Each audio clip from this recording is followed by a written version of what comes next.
Eu acabei de publicar um texto na minha coluna no UOL, lembrando o Bob Furuya, como ao longo de quase 30 anos o sistema político foi tolerante com um marginal. Estou me referindo a Jair Bolsonaro. Marginal é aquele que fica à margem. Na Câmara, dizendo os maiores absurdos, defendendo tortura, defendendo violência, defendendo abertamente milícia. Pouca gente se lembra, Augusto, talvez você consiga achar, acho difícil, mas se achar, nós vamos colocar aqui, só ver se não é muito longo, me avisa.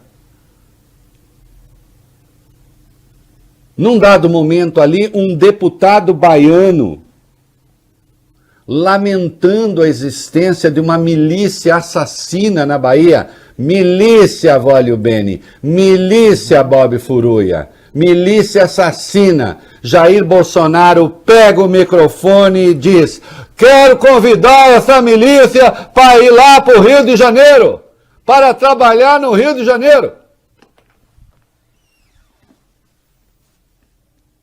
E esse cara nunca foi caçado. Esse cara nunca foi processado por essas barbaridades. Porque se imaginava que ele jamais chegaria à presidência da República. Que um marginal como aquele jamais chegaria lá. Mas se criaram as circunstâncias tais, e nem preciso me lembrar, porque vocês já sabem o papel que a Lava Jato teve nisso, na destruição do meio ambiente político. Criaram as circunstâncias tais, tanto é que ele levou o Sérgio Moro para ser seu ministro, que permitiram que ele se tornasse presidente da República. Que se tornasse presidente da República um cara que dizia que era preciso fuzilar 30 mil pessoas no Brasil. Que se tornasse presidente da República um cara que havia dito a uma deputada que não a estupraria se fosse estuprador porque ela era muito feia. Porque ela não merecia.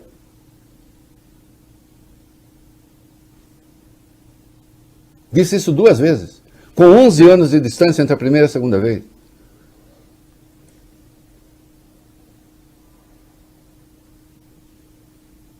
Aliás, inquérito aberto no STF, ele é réu. Relatoria do ministro Luiz Fux. Que lamento ter de dizer assim, mas os fatos são os fatos. Se esse processo tivesse andado no ritmo normal,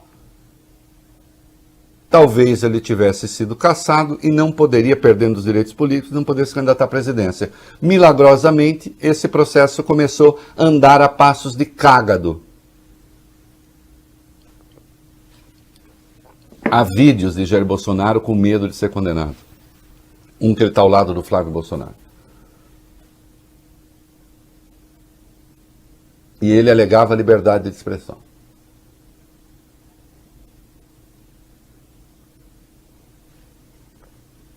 Esse cara está aí fazendo isso agora, ameaçando o processo eleitoral. De algum modo, se apostou, como vem apostando hoje o Centrão, que o Bolsonaro vai tentar entrar no eixo. Não vai. Eu tive sérias divergências com amigos meus, com alguns a conversa se tornou impossível. Posso lamentar pelo passado, mas não lamento pelo futuro. Não há nada mais terrível para dizer a respeito de amizades que se foram do que isso. Posso lamentar pelo passado, mas não lamento pelo futuro. Que apostavam que Bolsonaro ia se enquadrar. Não, as instituições dão conta dele. Não. Não dão. Nenhuma instituição dá conta de um delinquente. A única forma que uma instituição tem de dar conta de um delinquente dessa natureza é puni-lo quando ele ameaça as instituições, quando ele ameaça a democracia. E isso vale para outros que estão por aí. Foi a tolerância também com alguém como ele que permitiu que chegasse à presidência e, uma vez na presidência, com todos os superpoderes que tem um presidente, com todas as dificuldades que há para derrubar um presidente da República. Ou seja, nós temos um sistema que confere superpoderes a um presidente da República, mas que não é severo bastante para impedir que um marginal do poder consiga chegar lá. E ele chegou. E continua, nós vamos ver, a exemplo que fez hoje, ameaçar as eleições. Reinaldo. Vamos... Oi, diga, Valibene. Você disse que era difícil de encontrar, mas o Augusto Vale aqui é rápido e a gente já tem aqui o áudio do presidente Bolsonaro em 2003, quando ele era deputado, convidando uma milícia que atuava na Bahia a atuar também no Rio de Janeiro. Então preste atenção, 2003, Bolsonaro convida uma milícia que atuava na Bahia a atuar no Rio de Janeiro.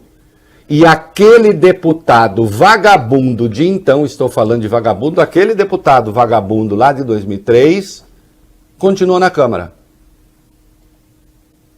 Defendendo assassinos e pregando que assassinos se transferissem para o Rio de Janeiro. Solta. Jair Bolsonaro, em seguida, Cláudio Cajado.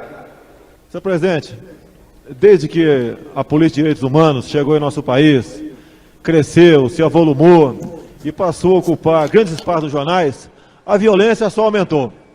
A marginalidade cada vez mais tem se visto mais à vontade, tem de vista esses neo-advogados para defendê-los. Dizer aos companheiros da Bahia, que agora há pouco vi um parlamentar criticar aqui os grupos de extermínios, enquanto o Estado não tiver coragem para adotar a pena de morte, esses grupos de extermínio, no meu entender, são muito bem-vindos. E se não tiver espaço na Bahia, pode ir para o Rio de Janeiro. Se depender de mim, terão todo o apoio. Porque no Rio de Janeiro, senhor presidente, só as pessoas inocentes são dizimadas. E na Bahia, as informações que eu tenho, lógico, são grupos ilegais, mas no meu entender, meus parabéns, a marginalidade tem decrescido.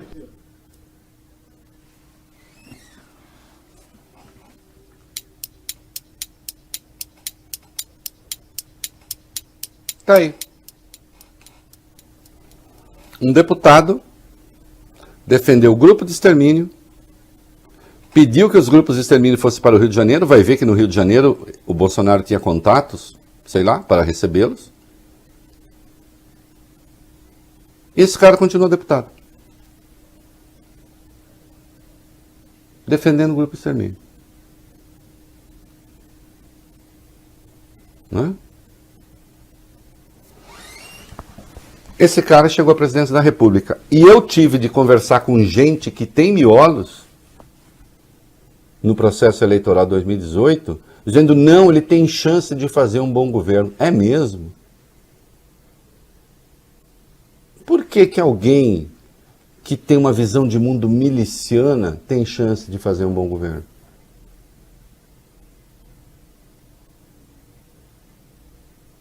A chance, aí sim, é de destruir a democracia.